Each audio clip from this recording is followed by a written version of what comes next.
Bom, vamos começando. Enquanto isso, o nosso técnico vai organizando o microfone de tripé, não é?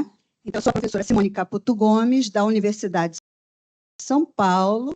Bom dia a todas e todos. É um prazer estar aqui, a convite da professora Terezinha Taborda, uma parceira, uma companheira. Já dei aulas aqui nessa universidade, a convite da professora Nazaré.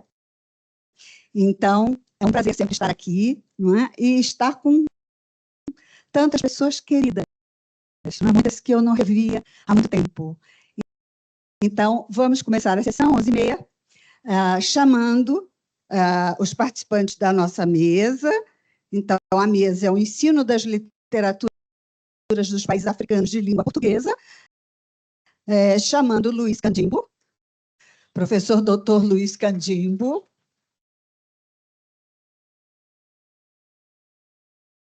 chamando a professora Vima Lia de Rossi Martins, minha colega da Universidade de São Paulo, muito querida também. Não é um prazer estar entre esses ilustres colegas, não é? E participar.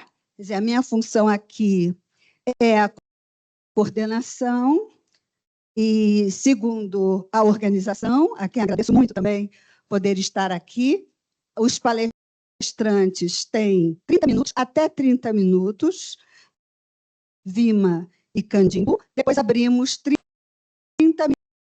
minutos para questões, para perguntas. Ok? Pelo pedido da organização, primeiro o senhor, ok?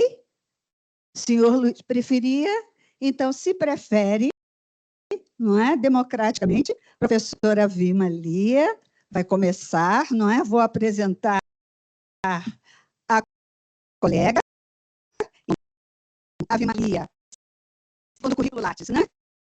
Que ela apresenta. Possui bacharelado e licenciatura em Letras, português, pela Universidade de São Paulo, mestrado em Letras, estudos comparados de literatura de língua portuguesa, pela mesma universidade, doutorado em Letras, estudos comparados de literatura de língua portuguesa, pós-doutoramento pela Universidade Federal Fluminense e pela Sede Sapiente 2017-2022. É formada em psicanálise. Tá? Também pós-doutorado pela Universidade Federal do Rio de Janeiro, 2021. Desde 2003 é professora da Universidade de São Paulo, integra a rede Não Cala, rede de professoras e pesquisadoras contra a violência sexual e de gênero na USP, o Núcleo de Apoio à Pesquisa Brasil-África, da Faculdade de Filosofia, Letras e Ciências Humanas da USP, e o Grupo de Trabalho Literatura e Ensino da ANPOL. Coordenou o projeto Travessia, projeto muito importante, literatura e ensino, remissão de pena através da leitura na penitenciária feminina da capital, entre 2017 e 2019. Tem experiência no comparativismo entre as literaturas de língua portuguesa e atualmente desenvolve os seguintes projetos de pesquisa: exclusão e resistência nas literaturas de língua portuguesa e literatura e ensino, a formação de leitores na contemporaneidade. Não é? Quer dizer, o trabalho da Vima, ele abrange a pesquisa, o ensino, não é? Livros, várias publicações voltadas para o ensino de literatura, para o ensino básico. Esse trabalho importantíssimo, só para terminar, importantíssimo com as penitenciárias. Não é? Prontinho?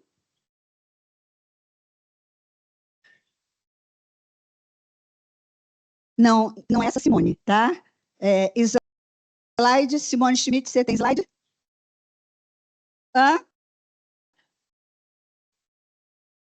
Já resolveu? Tudo certo? Não pertence a esta mesa, ok? Aguarde os próximos momentos. Pronto. Então, passo a palavra para a Vima. Então, Vima, você tem até 30 minutos para fazer a sua apresentação. Tenho certeza que vai ser belíssima e que vai nos ajudar muito, tá bom? Um beijo. Então, bom dia para todas e para todos. Começo agradecendo o convite. Estou muito alegre de estar aqui nesse evento, nessa universidade, nessa mesa, com dois mais velhos, né, com quem a gente aprende bastante, e Simone, que é uma colega e uma amiga de trabalho, uma querida, e eu estou muito feliz que seja você a coordenar essa nossa mesa. Obrigada, Simone. Bom, eu vou ler um texto sobre o ensino das literaturas africanas aqui no nosso país. Bom, em seu célebre texto, O Perigo de uma História Única, a escritora nigeriana Chimamanda Ngozi Adichie defende a ideia de que o nosso conhecimento é formado pelas histórias que escutamos e que, por isso, quanto mais diversificadas forem essas histórias, mais sábios e humanizados poderemos nos tornar.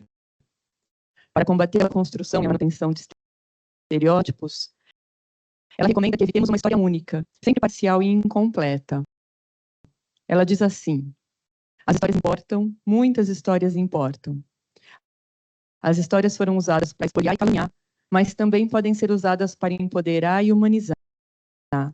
Elas podem despedaçar a dignidade de um povo, mas também podem reparar essa dignidade despedaçada. No contexto do nosso país, em que a colonização e a escravidão são traumas históricos que se desdobraram na política de branqueamento efetivada após a abolição e no mito da democracia racial que ainda ecoa entre nós, é imprescindível ouvirmos outras vozes e outras histórias, para além daquelas que se oficializaram ao longo do tempo.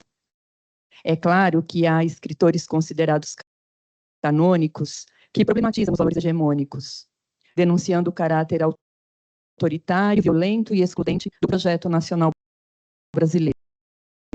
Entretanto, garantir que histórias contadas por pessoas africanas, afrodescendentes e indígenas sejam ouvidas e possam circular socialmente, especialmente nas instituições de ensino responsáveis pela formação de leitores, é essencial para a humanização de todos nós, brancos e negros, indígenas e não indígenas. Nesse sentido, vale celebrar uma vez mais a promulgação das leis 10.639 de 2003 e 11.645 de 2008, que obrigam o ensino das literaturas africanas, afro-brasileira e indígena no sistema educacional brasileiro. E para que essas literaturas possam ser ensinadas e aprendidas em uma perspectiva antirracista e feminista, é fundamental que nós, professoras e professores que atuamos como mediadores especializados, busquemos conhecimentos que nos permitam focalizar autores e textos com tranquilidade e segurança.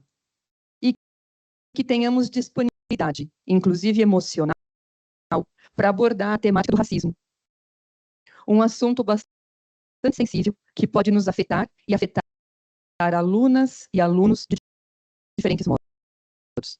Afinal, o racismo brasileiro, uma discriminação cotidiana velada e sistematicamente negada, produz efeitos subjetivos imprevisíveis. E discutir essa questão em sala de aula pode gerar reações que demandam um acolhimento e cuidado. Sendo assim, o ensino das literaturas africanas, tema desta mesa, do ponto de vista da educação das relações étnico-raciais, requer um reposicionamento epistemológico e subjetivo de nossa parte, educadoras e educadores. Requer, de um lado, o reconhecimento do paradigma da branquitude e da matriz colonial que historicamente orientou a construção dos currículos escolares. E, de outro, o comprometimento com uma proposta de educação literária alternativa, capaz de se abrir para outras vozes e dicções que problematizam, inclusive, o seu próprio lugar marginal em relação ao cânone estabelecido. Assim, como nos alerta a professora Maria Nazaré Fonseca em relação à literatura afro-brasileira, não se trata simplesmente de agregar novos conteúdos tradicionais, mas de contemplar outras possibilidades de organização desse mesmo currículo e outros modos de valorização, de valoração ética e estética dos textos literários, compreendendo sentidos que sustentam as ausências e apagamentos presentes nos repertórios literários dominantes. Nas escolas e universidades brasileiras, um caminho fecundo para o ensino e para a aprendizagem das literaturas africanas escritas em língua portuguesa pode ser a aproximação de produções literárias africanas e brasileiras que dialogam entre si. E esse diálogo é muito intenso e muito vivo, uma vez que as relações coloniais escravistas se deram a partir da circulação de um grande contingente de pessoas através do Atlântico, forjando imaginários e possibilitando a elaboração de textos literários que evidenciam um intercâmbio significativo entre o continente africano e o Brasil. Nesse sentido, merece destaque o modo como a literatura brasileira funcionou como um modelo inspirador para a produção literária de autores como o angolano José da Silva Maia Ferreira, que, do século XIX, publicou poemas inspirados na notória Canção do Exílio, de Gonçalves Dias. Seus textos de feição nativista não só reconhecem as singularidades do espaço angolano, como estabelecem uma identificação relativa com as belezas da terra. Desde essa produção inaugural, tão bem estudada pela professora Tânia Macedo, inúmeras conexões foram estabelecidas entre textos e autores da África e do Brasil. O que defendemos, então, na esteira do proposto pelo professor Benjamin Abdala Júnior, e também pela professora Santilli, né, como ficou patente na mesa anterior, um caminho possível para o ensino das literaturas africanas é oferecer a alunas e alunos a possibilidade de conhecer textos literários elaborados a partir do diálogo estabelecido com o Brasil. Esse é um modo de ampliar a compreensão do que é próximo e do que é diferente na construção das histórias e das literaturas de cada país. Também é um modo de sem escamotear a injustiça e o sofrimento inerentes ao processo de colonização, capitaneado por Portugal, reconhecer que as travessias transatlânticas, sejam as reais, sejam as imaginadas, foram responsáveis por uma produção literária africana bastante original, marcada pela solidariedade e pela criatividade. Já é fato bastante conhecido entre nós que, especialmente em meados do século XX, a nossa produção literária foi uma espécie de modelo inspirador para a produção dos escritores africanos das então colônias portuguesas, funcionando como uma iniciativa cultural alternativa às produções metropolitanas. Sabemos que as experiências e realizações do chamado primeiro modernismo brasileiro e a literatura produzida na década de 30 deixaram marcas profundas na formação das modernas literaturas africanas de língua portuguesa, principalmente de Angola, Cabo Verde e Moçambique.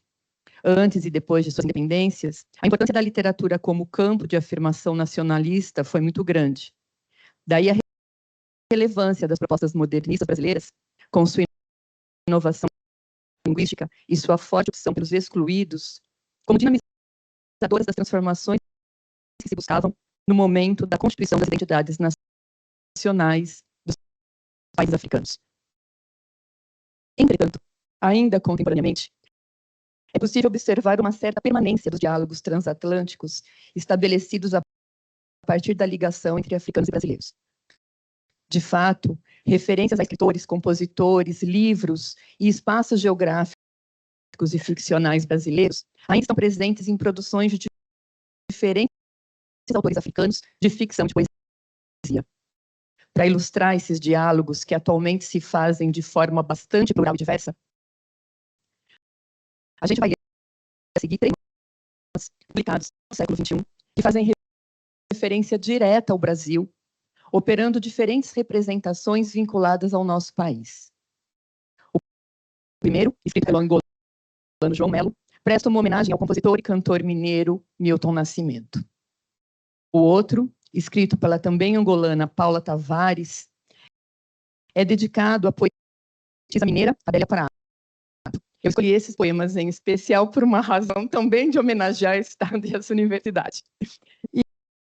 E, por fim, a gente vai ler um poema de amor, que eu achei que vale a pena a gente terminar falando de amor, de um moçambicano, de um autor moçambicano, que é o Nelson Saúde, que traz referências bastante afetivas à cidade do Rio de Janeiro. Comecemos então com o poema de João Melo, intitulado Canção para Milton Nascimento. Bom, nosso objetivo aqui não vai ser analisar os poemas, né? A gente vai apreciá-los, mas eu vou fazer alguns comentários muito breves para introduzir cada texto, né? No poema do João Melo, através de versos melodiosos, marcados por assonâncias e aliterações, o sujeito poético evoca as origens africanas do compositor e cantor da música popular brasileira, que se notabilizou por abordar temas como liberdade e solidariedade. O texto angolano afirma que, na voz do Milton Nascimento, ressoam não apenas instrumentos musicais africanos, como os engomas, como também instrumentos ibéricos e ameríndios, capazes de iluminar, entre aspas, os dilacerados quadris da memória reconstruída. Trata-se, então, não apenas de celebrar a riqueza da mistura cultural brasileira, mas, sobretudo, de sublinhar a dimensão trágica de uma história assentada no colonialismo e na escravidão, cuja memória ainda se encontra em processo de reconstrução. Por isso, como bem revelam os versos finais do poema do João Melo, Milton nem sequer e precisa de coragem para cantar sozinho no meio da escuridão. Então vamos ao poema. Canção para Milton do Nascimento. A longura da tua voz não é apenas dos amplos vales de Minas Gerais. A barca negra e imensidão do Oceano Azul, que em galeras te levou das praias invadidas do Congo, Ndongo e Benguela. Alcança os planaltos ancestrais de onde te arrancaram o coração da terra, sem suspeitar que na tua voz e a alma de todos os homens do mundo. Não são apenas os tambores de Minas que ressoam na tua voz. Nela brilham, suados e polidos, os engomas guerreiros da Lunda, os amorosos chocalhos ibéricos, os doces e profundos atabaques ameríndios. Há na tua voz melodias de rouxinóis e gritos desesperados de catetes e catuituís.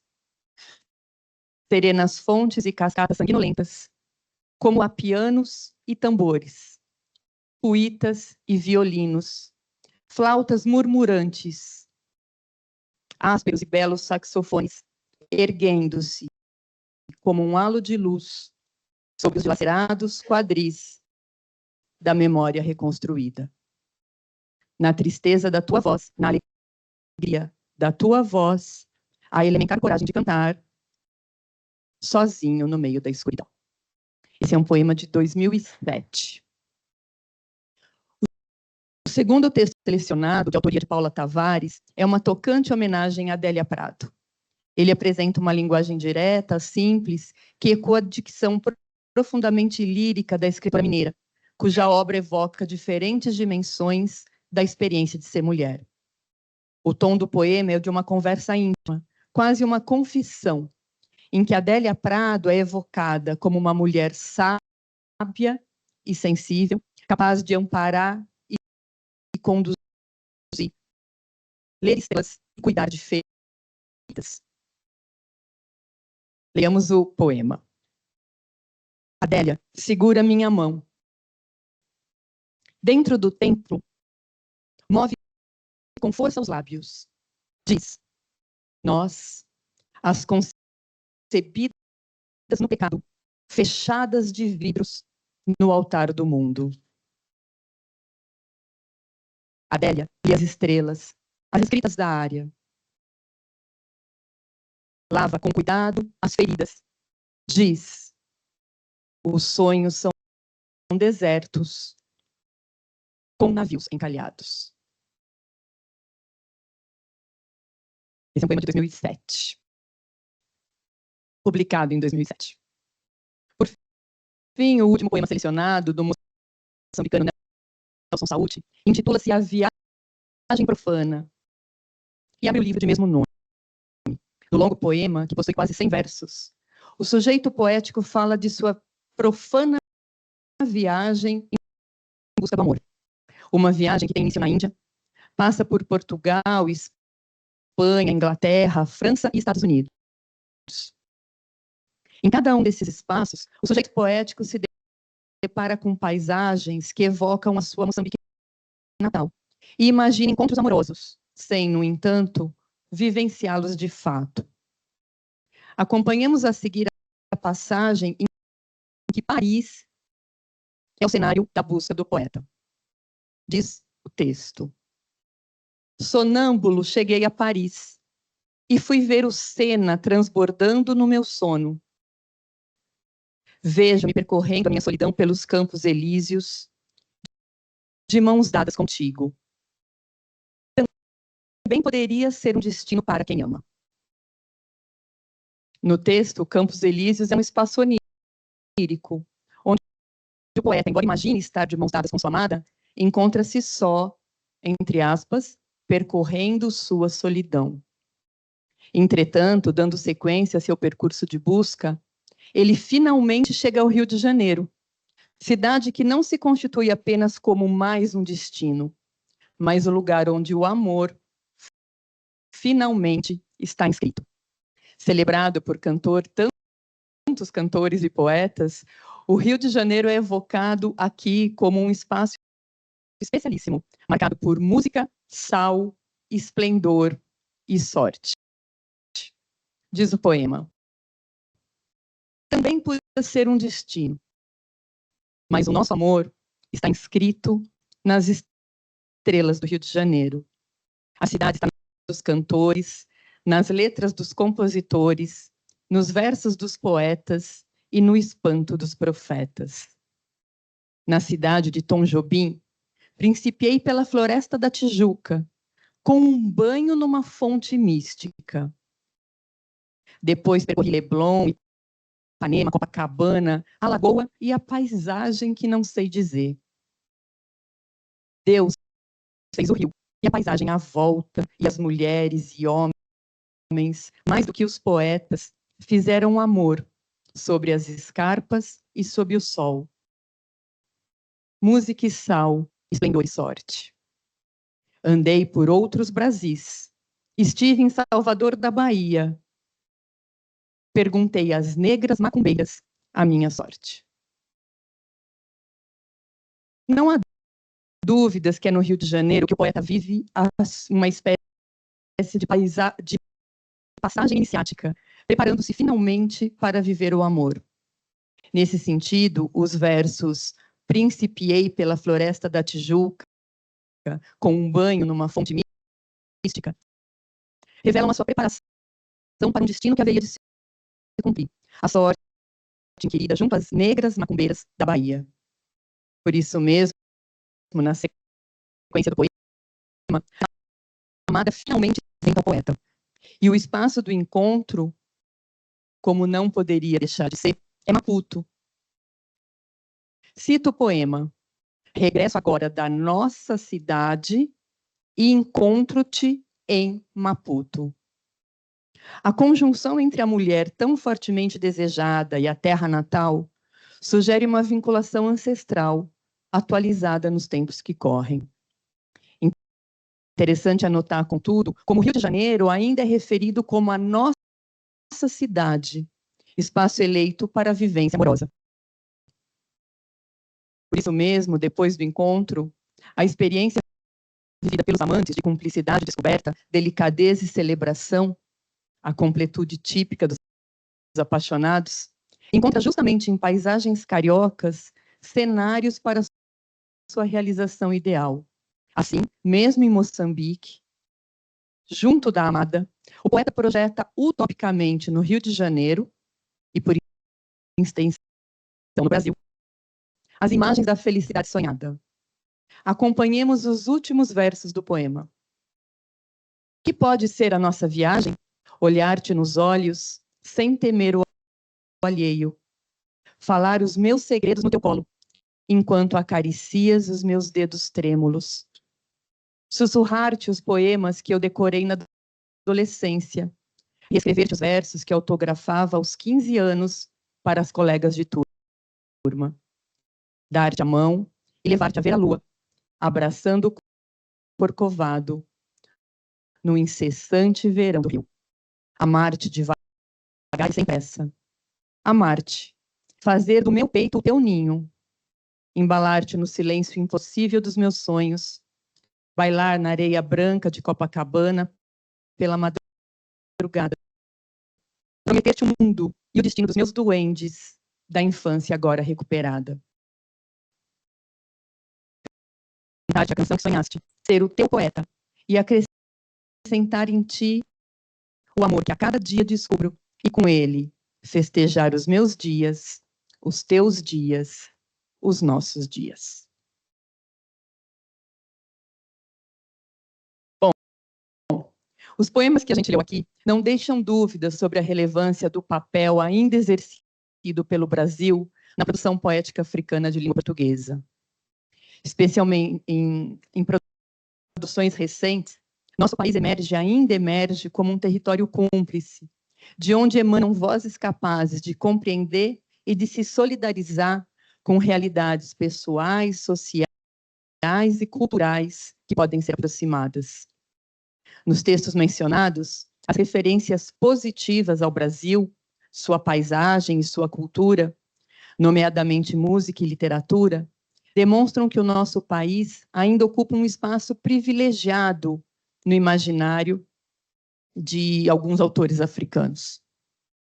Tem-se, assim, uma presença viva, um diálogo em curso, que em nossas salas de aula pode contribuir para a efetivação de uma educação literária emancipadora, baseada na troca de experiências e na construção coletiva de saberes. Aliando conhecimento e sensibilidade na abordagem de poemas que estabelecem diálogos culturais tão inspiradores, é possível evitar a construção de uma história única, favorecendo a promoção da diversidade cultural, que é fundamental para a desconstrução de imaginários preconceituosos e estereotipados. Na articulação entre o ensino das literaturas africanas de língua portuguesa e discussões sobre igualdade racial e direitos humanos, estaremos todas e todos aprendendo mais sobre nossas origens e nossas histórias, como humanidade, como sociedades e como pessoas que almejam a justiça. Obrigada.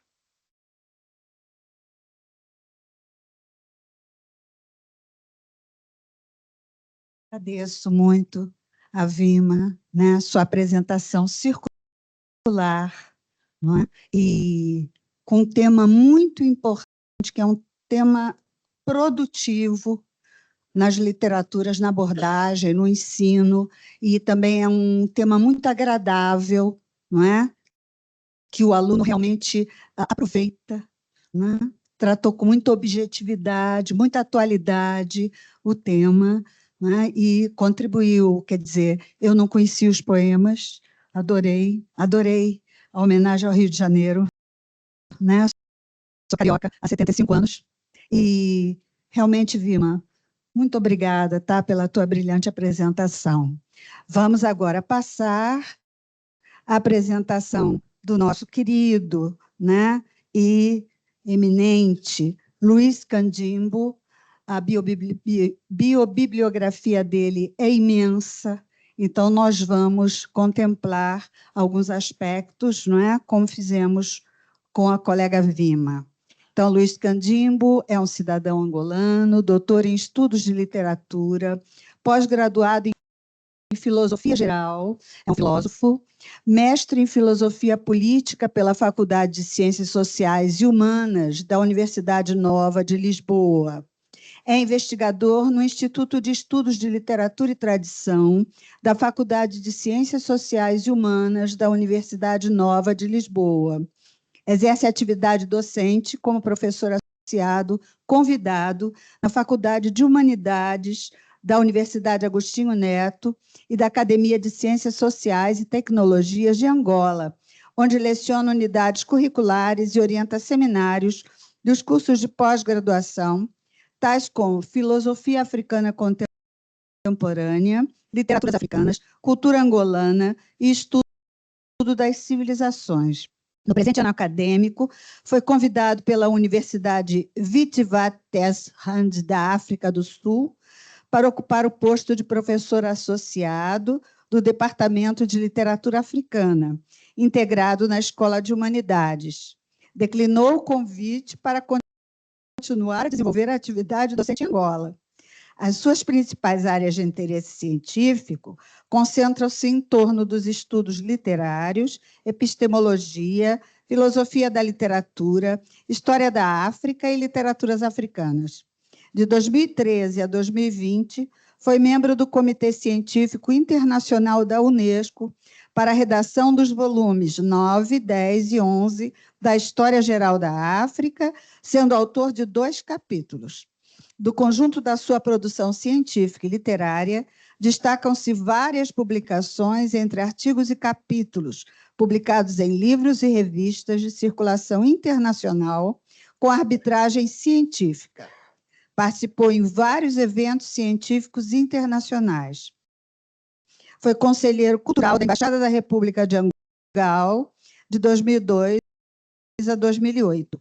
Desempenhou o cargo de vice-ministro da Cultura do governo de Angola, de 2008 a 2010. Exerceu funções como consultor do ministro das Relações Exteriores do governo de Angola, de 2010 a 2011.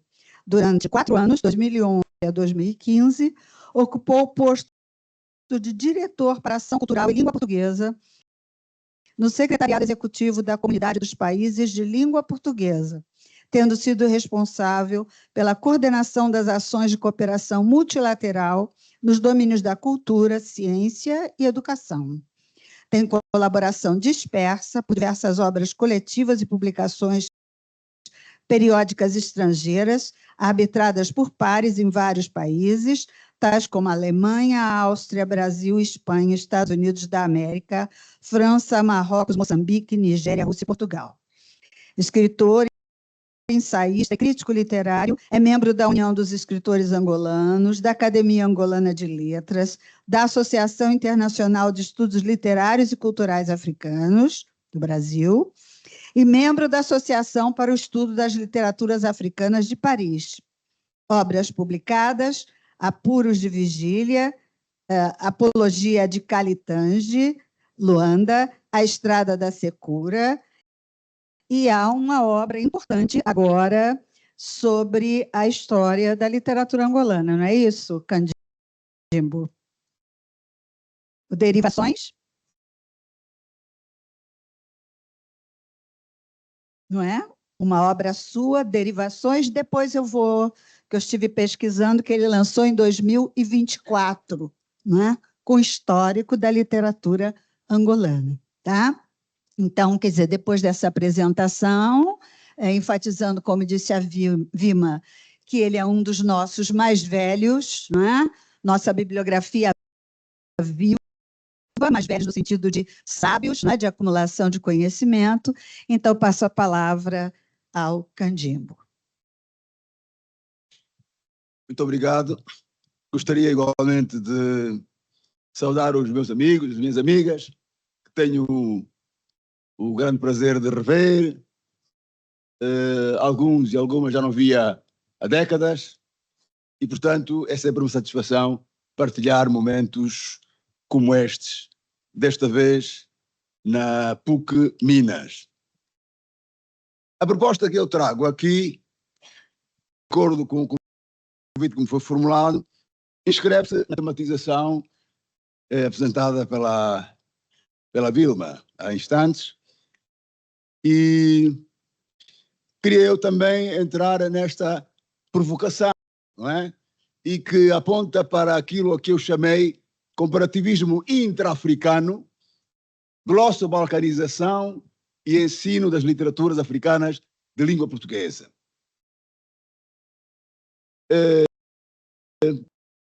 Para iniciar a conversa, foquei com o epígrafe desta jornada, a autora indiana, que todos conhecem, Gayatri Spivak, e que se refere ao facto de os estudos literários, tal como são conhecidos hoje, na tradição do século XX para o século XXI, apresentam um panorama em que parece haver uma literatura comparada que já morreu, e uma outra literatura comparada que ela considera como sendo a nova literatura comparada. E neste excerto que eu tenho aqui, não vou ler, mas vou extrair algumas ideias que permitem e que justificam o facto de estar aqui em exergo a citação, e que apontam para os pontos pelos quais vamos passar mais adiante. Portanto, chamo a atenção para as âncoras que a Gayatri Spivak lança. Primeira âncora, a possibilidade de uma nova literatura comparada, o diagnóstico da velha literatura comparada e a sua morte, até porque tem um livro em que fala da morte de uma disciplina. Essa disciplina é exatamente a literatura comparada. Um outro ponto do itinerário dela é a hegemonia, refere-se à hegemonia das línguas europeias na literatura comparada, na velha literatura comparada, que não deverá ser assim na nova literatura comparada. Uma ideia ela não enuncia nesses termos, mas faço eu, convoco uma noção que parece ser adequada para aquilo que ela pretende dizer quando se refere à hegemonia das línguas europeias como sendo línguas do hemisfério norte, e o fenómeno parece-me a mim ser aquele que mais adequadamente se pode denominar como glossobalcanização, e que é um fenómeno, como veremos, que é danoso para aquilo que é o nosso propósito aqui, quando falamos do ensino das literaturas africanas de língua portuguesa e da possibilidade, do potencial que há no que diz respeito à exploração da literatura comparada. E, finalmente, uma âncora que tem a ver com a injustiça epistémica nos estudos literários comparados. Ora, ao introduzir então essa minha provocação, à luz destas âncoras lançadas pela Gayatri Spivak, gostaria de rapidamente referir-me aqui a algumas situações com que me confrontei e que me motivaram a indagar-me permanentemente. Já lá vão 2 décadas e poucos, quase 3 décadas, acerca do estado de coisas que constatamos hoje quando falamos em ensino das literaturas africanas de língua portuguesa, entendidas como literaturas africanas. Em 1985, tornei-me membro de uma associação francesa a que a Simone se referiu aqui, que se chama APELA. Eu era professor de língua portuguesa num estabelecimento de ensino médio em Angola e tinha a expectativa de aprofundar os meus conhecimentos sobre o ensino das literaturas africanas em língua francesa e em língua inglesa. Portanto, sendo eu cidadão de um país de língua portuguesa, estava interessado em compreender o que se fazia nos países de língua inglesa e de língua francesa. Exatamente pelo facto de, na década de 70 a 80, ter havido um boom editorial em Angola, nos países africanos de língua portuguesa, um boom editorial que expôs leitores da minha geração a traduções de obras e autores que não eram conhecidos antes. Estou a falar das traduções de autores da Nigéria, do Quênia, da Etiópia, da Eritreia, da África do Sul, do Egito, de Marrocos, da Tunísia, enfim, de todo o continente. Traduções em língua portuguesa. E nessa altura estava também a realizar-se no continente africano uma série de iniciativas que apontavam para respostas para os desafios com que, afinal, muita gente se confrontava em África acerca dos modelos para o ensino das literaturas africanas. Tinha acontecido em Brazzaville um colóquio em 1981 sobre o mesmo tema. E como as minhas curiosidades não encontravam satisfação do ponto de vista do panorama do ensino nos nossos países, quer dizer, se podíamos ler Soyinka, Chinua Achebe em português, mas não encontrávamos na oferta formativa dos nossos países, isso acontecia um pouco por todos os países, em alguns mais, noutros menos, não encontrávamos, digamos assim, respostas para que o cruzamento, a compreensão, a intercompreensão ou a intracompreensão das literaturas funcionassem, ocorresse de modo satisfatório, permitindo que quem falasse inglês pudesse compreender o texto literário que vinha de um país de língua portuguesa ou de um país de língua francesa, ou de modo recíproco, ocorrendo isso em todos esses espaços. Mas na década de 80 e 90, eu ainda acabei por me interessar em participar em vários eventos sobre literaturas africanas. Para o efeito, contei com o apoio de algumas figuras que em Angola estavam interessadas em ver esse trabalho de traduções a refletir-se ao nível do ensino. Estou a falar do secretário-geral da União de Escritores, o Landino Vieira, na época, e do secretário de Estado da Cultura, que era Boaventura Cardoso. Então estive num congresso em 1989 em Lisboa, o primeiro congresso de escritores de língua portuguesa. Estive na 15ª Conferência da African Literature Association, que teve lugar no Senegal. Estive no simpósio de homenagem ao Chinua Achebe, em homenagem ao seu 60º aniversário, em 1990.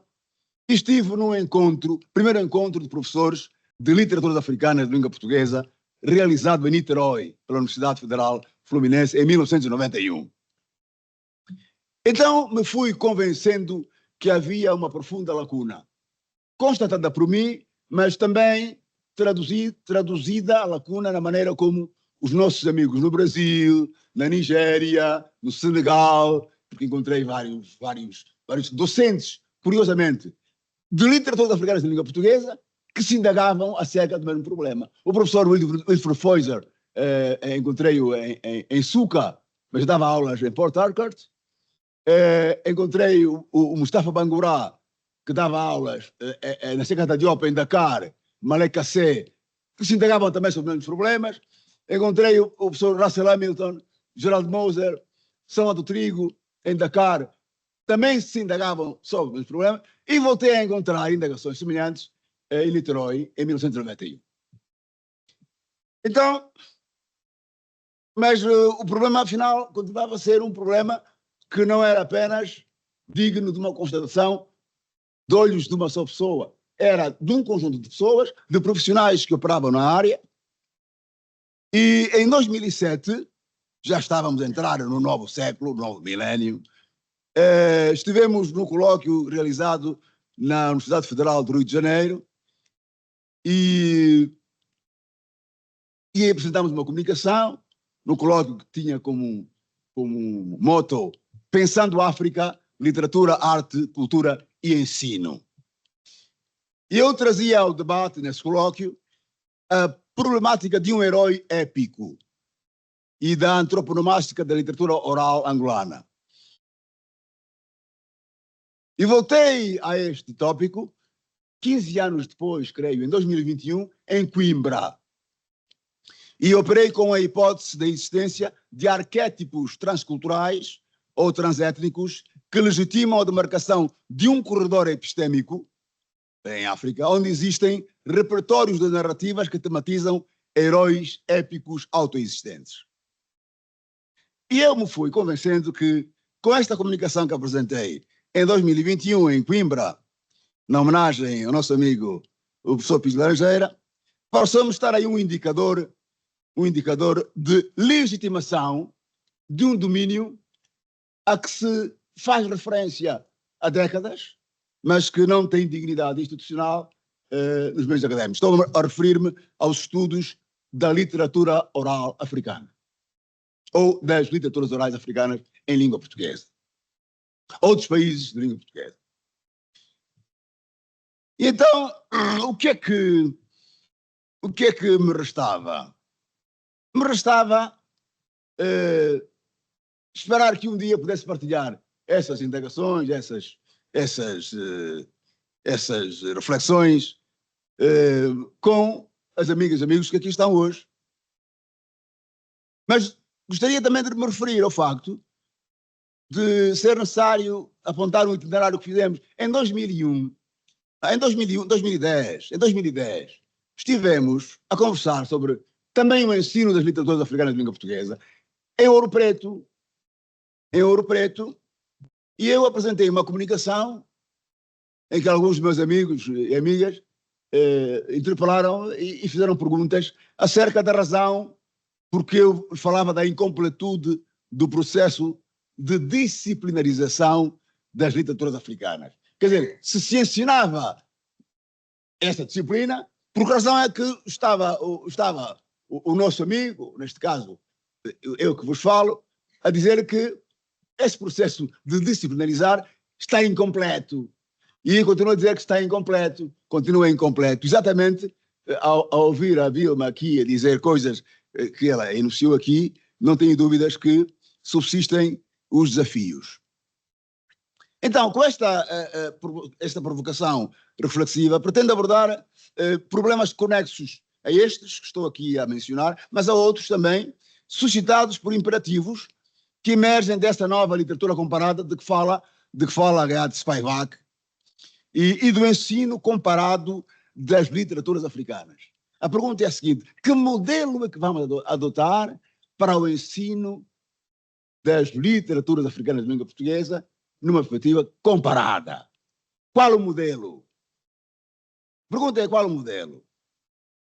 Portanto, creio que aqui há um sintoma que temos que fazer o exercício de, não sendo médicos, mas de diagnosticar o sintoma porque há alguma doença. Essa doença, e eu até dizia, vou dizer isto aos meus amigos, essa doença, para que algumas vozes se levantaram há algumas décadas, mas daí não se passou. Estou a referir a um professor universitário português, Salvato Trigo, que em diferentes eventos académicos, e de acordo com as comunicações que ele apresentou, e depois reuniu-as num livro, se revelou apologista daquilo que ele chamou valorização do comparatismo nos estudos literários em geral e nos do triângulo que formamos com o Brasil e a África lusófona. Citação feita das palavras de Salvato Trigo. Mais adiante ele concluiu o seguinte: é por isso indispensável que a literatura comparada entre nas nossas universidades com o estatuto de disciplina autónoma. Então, vamos contar com uma disciplina de literaturas africanas de língua portuguesa ou literatura comparada sobre ou acerca, à volta da portuguesa, e qual a matriz, qual o modelo para o seu ensino. O Salvato Trigo falava do eurocentrismo que dominava. Mas também a Associação Internacional de Literatura Comparada reconhece que há a matriz dominante, que é eurocêntrica. E nós estamos a fazer o que estamos a fazer nós, no nosso espaço, nesse nosso espaço. Então, são estas indagações que merecem pelo menos duas perguntas.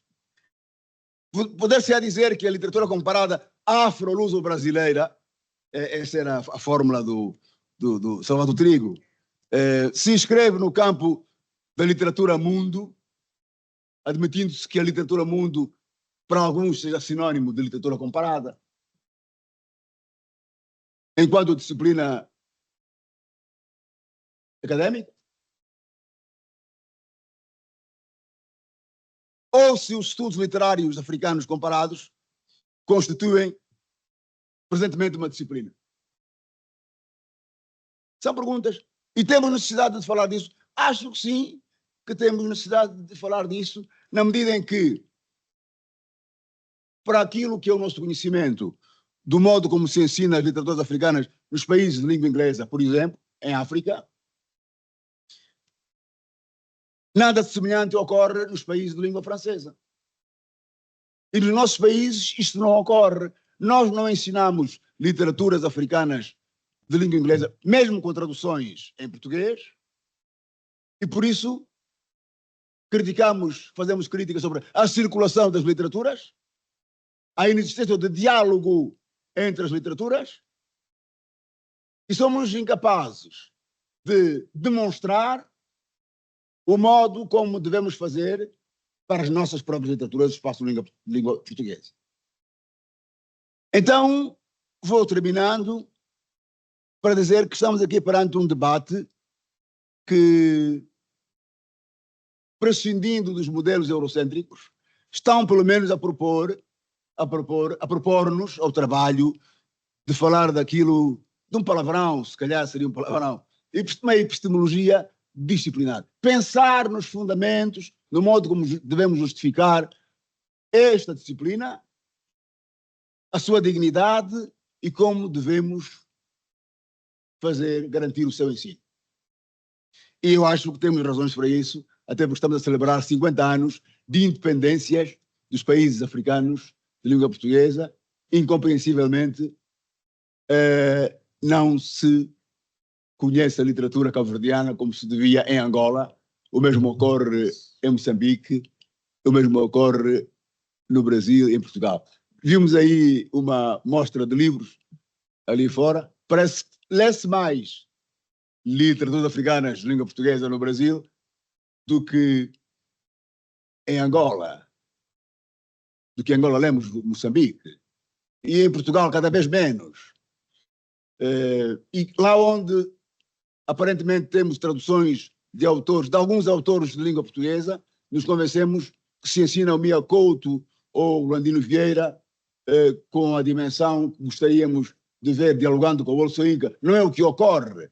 Não é o que ocorre. Portanto, estou aqui a fazer a apologia de um comparativismo intra-africano para o qual convocamos os especialistas do Brasil, por exemplo, de Portugal, africanos também, para que se fale de uma disciplina, na verdadeira ação da palavra, disciplina académica, o que hoje não acontece. E podíamos dar aqui alguns exemplos. Mas antes de lá chegar, os exemplos para fechar, há esse fenómeno que eu encontrei na âncora da Gade Spivak, da hegemonia das línguas do hemisfério norte em relação às línguas do hemisfério sul. Ela diz que no hemisfério sul há milhares de línguas e as línguas que vêm do hemisfério norte são apenas 3. Como é que é possível ensinar literaturas africanas que são vinculadas em milhares de línguas, ficando com a percepção de que 3 línguas são suficientes para garantir o seu ensino? Há pouco falava eu com algumas colegas que estão a trabalhar em literaturas orais. Não são vinculadas necessariamente em língua portuguesa, francesa ou inglesa. São vinculadas nas línguas em Makua, em Ronga, em Xangana, em Umbunda, em Kimbundu, Kikongo. E, portanto, é preciso olhar para isso. O fenómeno para o qual nos remete esse obstáculo, e não fazemos o ensino das literaturas porque achamos que não é necessário, é aquilo que estamos a chamar de glosso-balcanização. E o fundamento que se invoca na Associação Internacional de Literatura Comparada é exatamente este. É um continente enorme, com mais de 50 países, com 1 bilhão de habitantes e milhares de línguas. Como é que é possível falar do ensino de literaturas africanas quando é feito apenas em 3 línguas? Então esse é um desafio. E o grande obstáculo é exatamente este, a glosso-balcanização. Convencemos-nos que português, inglês e francês resolve o problema quando só na região em que se situa Angola e Moçambique temos centenas de línguas. Temos centenas de línguas nos nossos próprios países. E muitas delas são línguas transfronteiriças. partilhadas com a África do Sul, com a Namíbia, com o Congo. Então, são questões para levar a sério, porque os outros colegas que também operam nessas áreas estão a fazer esse exercício. Ou nos isolamos, ou nos abrimos para esse diálogo. E a tal glossobalcanização, assente na ideia da língua, não é só literária, também é cultural, diplomática, económica, jurídica, filosófica, política. Qual é o dano principal? É impedir que possamos compreender literaturas com as quais se partilham identidades e não se dá importância a essa identidade que pode contribuir para melhor conhecimento. Vou terminando para chamar a atenção para algumas coisas. Algumas delas foram sendo ditas por alguns autores e vale a pena dialogar com esses autores para mostrar que estamos no campo e sabemos o que se pensa e o que se faz amanhã tem que resultar do que se debateu hoje para que se possa falar de progresso. Então há um comparatista francês, um grande especialista de literaturas africanas, que já morreu, chama-se Jacques Chevrier. O Jacques Chevrier passou a vida a fazer críticas e antes de morrer fez uma crítica num livro que está este, Compêndio da Gulbenkian. Então um capítulo interessante, é o único capítulo sobre a África e que era bom que nós pudéssemos ler para justificarmos estas reflexões que aqui trouxemos para falar da perspectiva comparada das literaturas.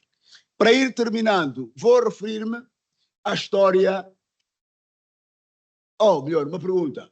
É possível falar da história do ensino das literaturas africanas do ponto de vista comparado em África? É possível.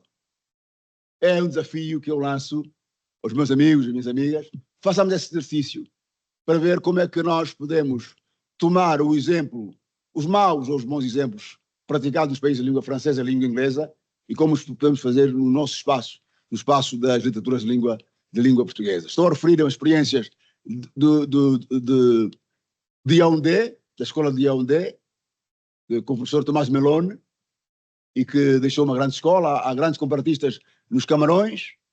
O professor Ambroise Kohn é um dos exemplos. Outro exemplo é a Nigéria. Há um comparatista, que eu já me referi aqui, que dialogou durante muito tempo, aliás, publicava na revista África, animada pelo professor Manuel Ferreira, que era um professor de português na Universidade de Port Harcourt, e publicava constantemente. Se as amigas e os amigos forem ver as revistas África, encontrarão artigos dele muito interessantes. E há outras experiências na África do Sul, experiências nos países vizinhos. Os amigos de Moçambique, por favor, façamos o nosso trabalho.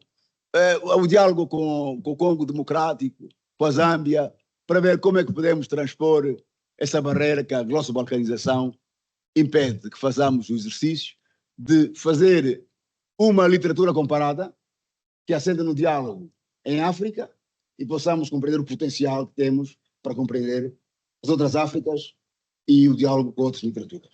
Muito obrigado.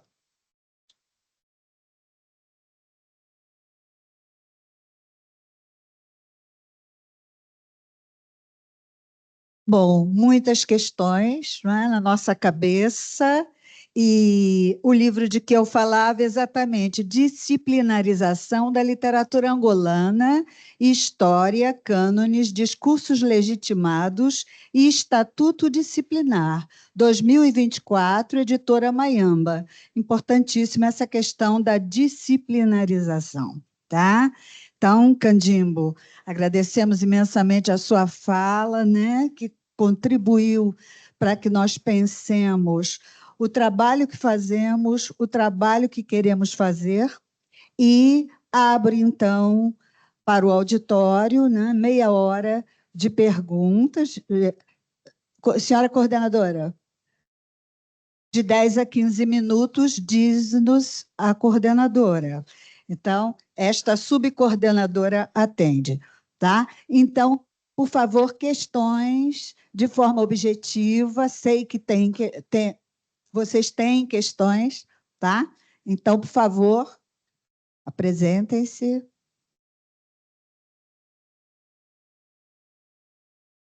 Nada? Inocência, quanto à literatura mundo? Nada? Sei que você está aí pensando. Quer ficar quieta? Você quieta, sou morta. Não é? O que não queremos.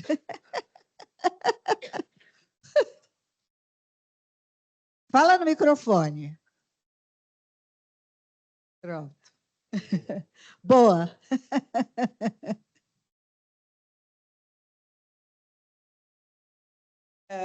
Foi uma mesa muito instigante. E, para mim, particularmente, a última, a do Candimbo, eu vou retomar algumas coisas também nas minhas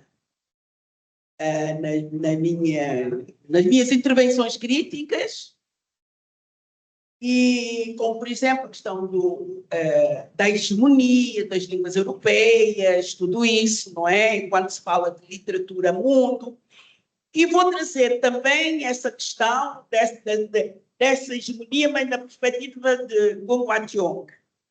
Não apenas de Colonizing the Mind, mas na Global Ethics, Theory and the Politics of Knowing. E que eu acho que é muito, que ele fala a partir de uma perspectiva,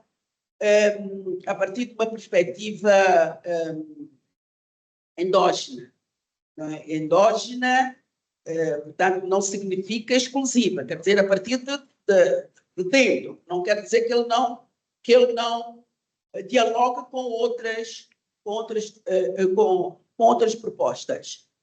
Mas eu gostava, Luís, de trazer uma reflexão que se está a fazer, que é de que é que se fala quando se fala de estudos africanos, não é? Que é uma reflexão que traz o Tonti, não é? De que é que se fala?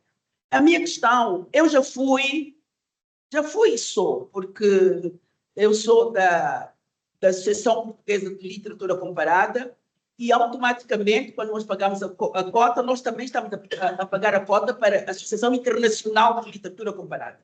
Portanto, também sou de literatura comparada. Mas eu já fui muito mais ativa, pertencia a um grupo de trabalho que publicou 2 volumes pela Benjamin sobre literaturas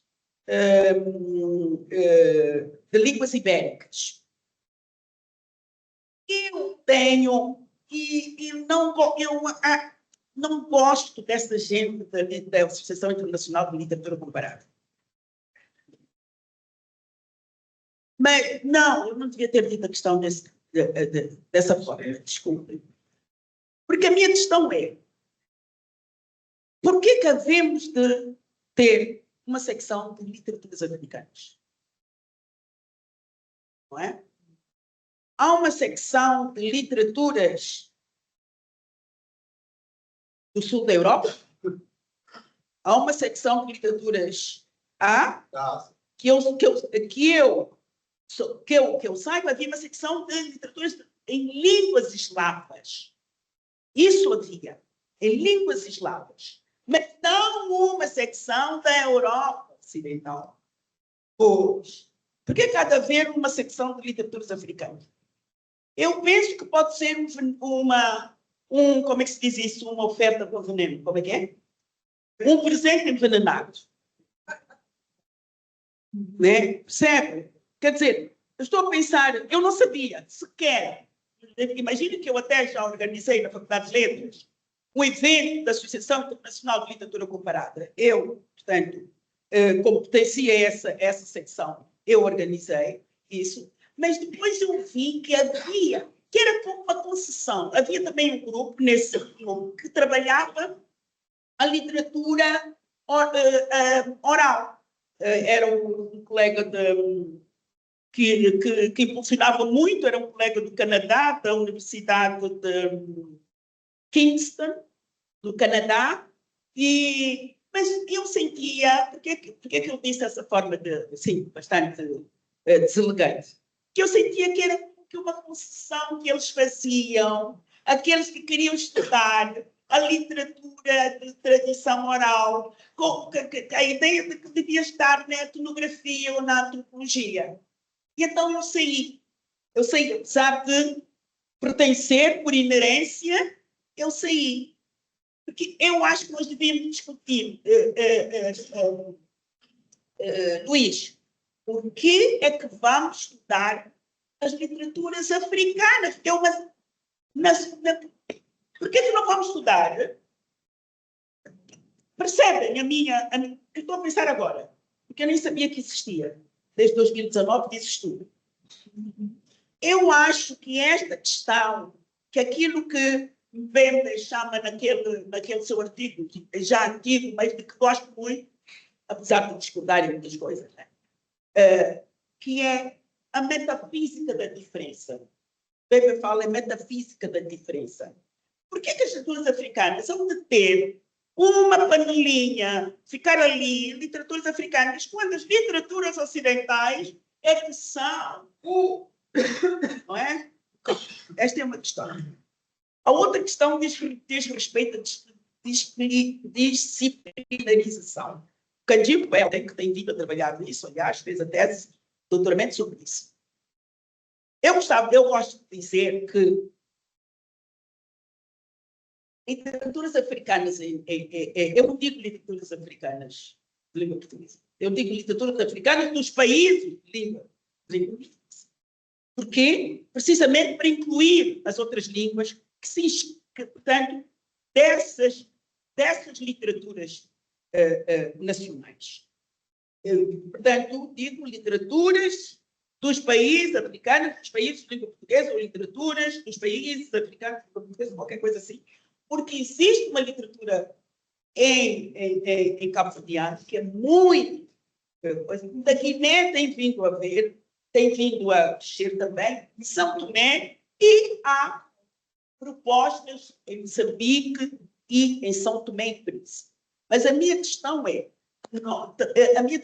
literaturas africanas de língua portuguesa também me incomodam.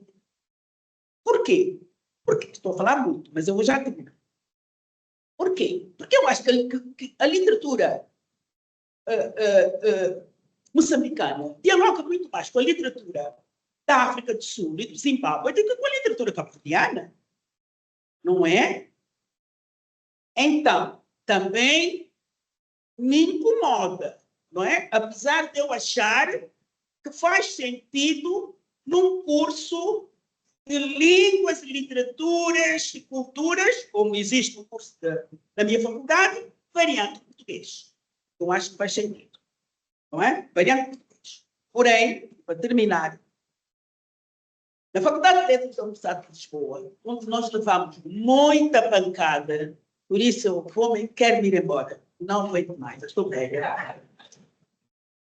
Vamos muita pancada. Nós conseguimos ter a cadeira de literatura angolana, literatura moçambicana, literaturas insulares, e só como propedêutica, uma literatura propedêutica, que é literaturas africanas, língua portuguesa, isto é, que é uma cadeira propedêutica, ninguém faz angolana, insulares, sem fazer essa. Portanto, nós conseguimos. Eu acho que, portanto, a Ana Mafalda vai já sair, e eu também, como estou cansada, vou sair atrás dela, mesmo antes, acho que nós vamos perder isso. Nós vamos perder isso, mas enfim. Isso já tem uns 10 anos. Já tem uns 10 anos. Existe literatura angolana, existe narrativa angolana, poesia. Literatura angolana, 2 pontos. Narrativa, literatura angolana, 2 pontos. Poesia, literatura angolana. Nós conseguimos, lutamos, levamos muito, né? Mas conseguimos.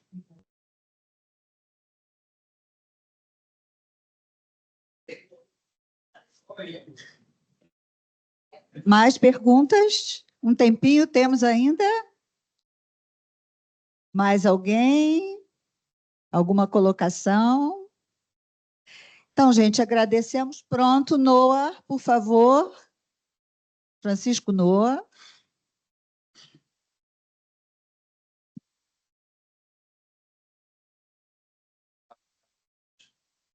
Eu confesso que não queria falar, porque acho que esta é uma discussão muito longa, porque as questões que foram trazidas pelo Canjinho são múltiplas. Cada uma delas pode nos ocupar horas. E eu não sei se teria capacidade de ser sintético, porque... mas vou tentar. Concordo plenamente com as colocações que foram feitas pela Inocência. E eu dizia há pouco até a Inocência, eu pensei que nós tivéssemos ultrapassado uma etapa desta coisa das literaturas africanas, mas parece que estamos em regressão. E um dos problemas que nós temos começa, ou talvez centra-se, na questão da especificidade.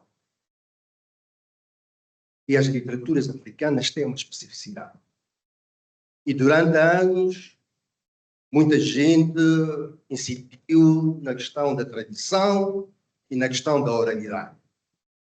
E a questão que eu coloco é: existe alguma sociedade, existe algum povo que não tem tradição, que não tem oralidade? E que oralidade? Nós hoje olhamos para as nossas nações, tem múltiplas oralidades. Tem oralidades rurais, tem oralidades suburbanas, tem oralidades urbanas. Qual é a oralidade? Qual é a especificidade, então? Além do mais, a oralidade a que nos referimos quando estudamos as literaturas africanas, porque ela palpita lá, é metafórica. Porque a oralidade é um sistema semiótico diferente da escrita. Eu posso fazer um estudo comparativo da obra de Angolan com Chekhov. Porque a obra de Angolan e de todos os autores africanos já se universalizou por causa da escrita. Essa é a primeira questão. Essa questão da busca da especificidade, para mim, é como se fosse a busca do santo grau. Não vamos chegar lá.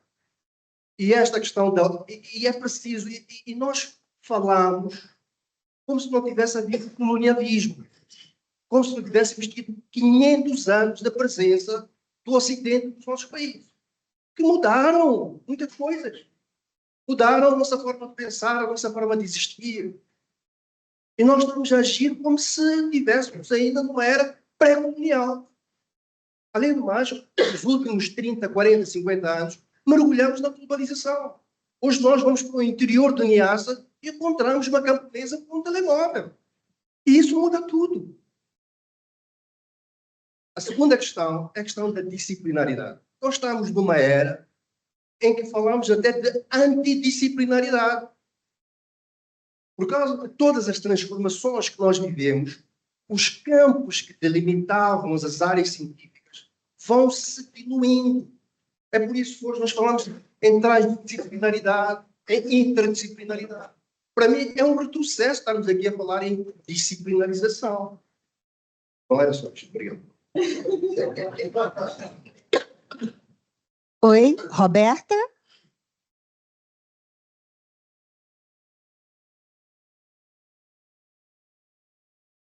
Enquanto chega o microfone, posso fazer não é nem um comentário, é fazer um registro, na verdade. Eu acho que nós temos uma colega aqui no Brasil, a professora Helena Brugioni, que é professora lá na Unicamp, que eu acho que tem também produzido contribuições bem importantes para esse debate que a gente está tendo aqui agora, né? Então, acho que também é uma contribuição brasileira para esse campo, né? Acho que é importante lembrar.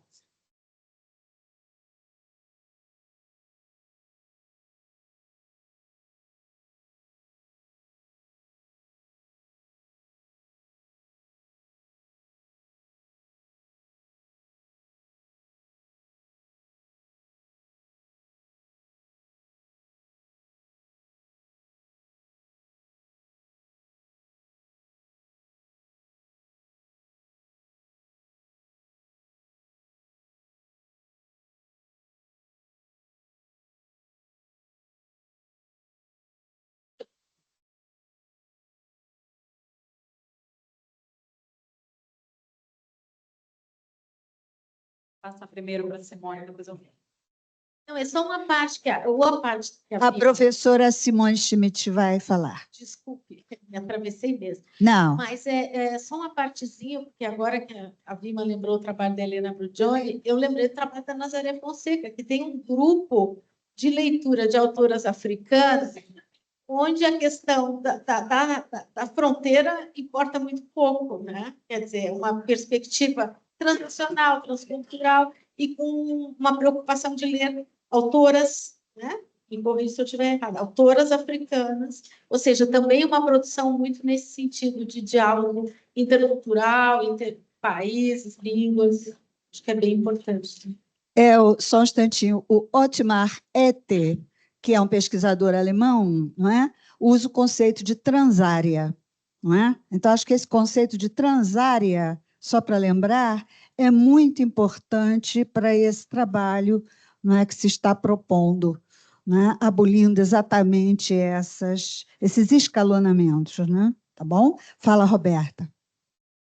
Só para mudar um pouco o foco, para a gente também se preparar para o almoço, eu queria parabenizar a fala da professora Vima, porque eu acho que a professora Vima traz, né, a prática, né, dessa comparação, né, com uma escolha de 3 poemas belíssimos que saíram muito do óbvio, que talvez se possa pensar na relação, né, do Brasil com os países africanos, né, com todo o cuidado de fazer, né, um carinho aos corações mineiros, e eu acho que eu já posso, depois de 20 anos de Minas, me incluir, né?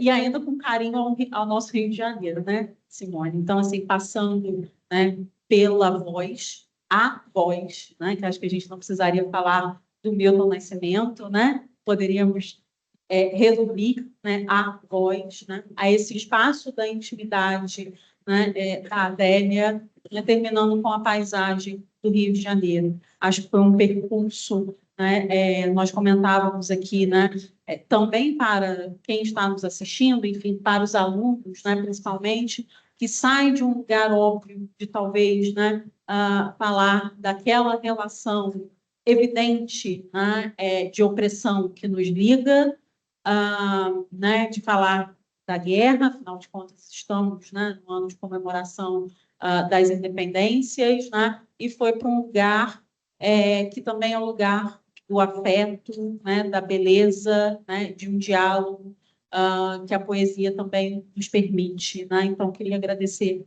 a Vima pelo seu recorte, pela sua fala. Obrigada, Roberta. E lembrando, não é, que a Vima tem um livro ali fora sobre esse tema, né? Você podia passar a indicação também para quem está online. O livro se chama O Brasil na Poesia Africana de Língua Portuguesa. Ele foi organizado pela professora Anita Moraes, da UF, e por mim. Foi publicado pela editora Capulana. E eu estou lembrando aqui do professor Benjamin Abdala, né, que foi meu orientador de mestrado e doutorado e nos formou, acho que, enfim, não só a mim, Rosângela e tantas, né, professoras e professores. Ele insistia muito, falava muito sobre o lugar onde nós temos os pés fincados, né? Então, quando o Noah diz que se apresenta como um professor de literatura moçambicana em Moçambique, quer dizer, penso que não haveria de ser de outra forma, né? E essa fala que eu trouxe hoje aqui foi muito pensada na sala de aula nossa aqui no Brasil, né? Professoras, professores, alunos e alunas brasileiros para as quais a gente ensina, né, literatura africana, um pouco de literatura angolana, um pouco de literatura moçambicana, um pouco de literatura cabo-verdiana, enfim, guineense, são tomense, porque eu acho que talvez sejam 2 esferas que se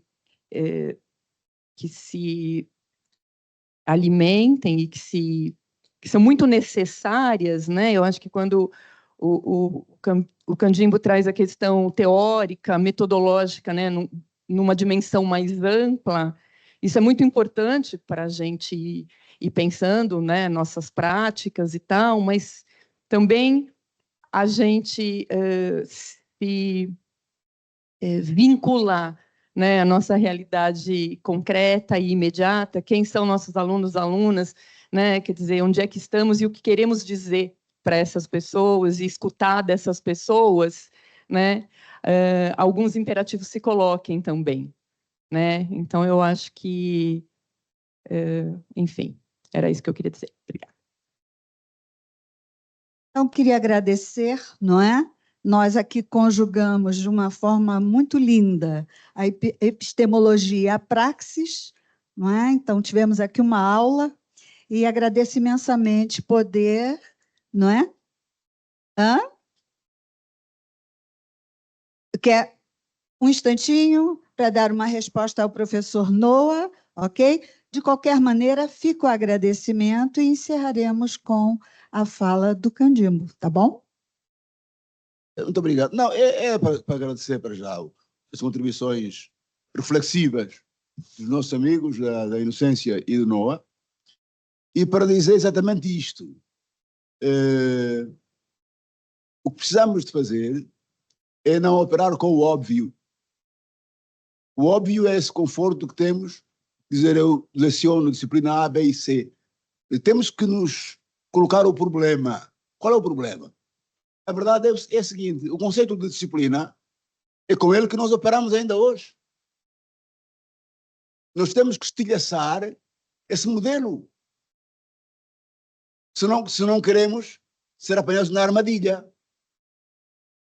Quando a Inocência levanta aquelas questões, estou plenamente de acordo, e eu digo o que está em causa aqui é uma questão de justificar a validade, a legitimação do modo como ensinamos, do modo como veiculamos o conhecimento e do modo como exploramos as literaturas africanas no sentido geral.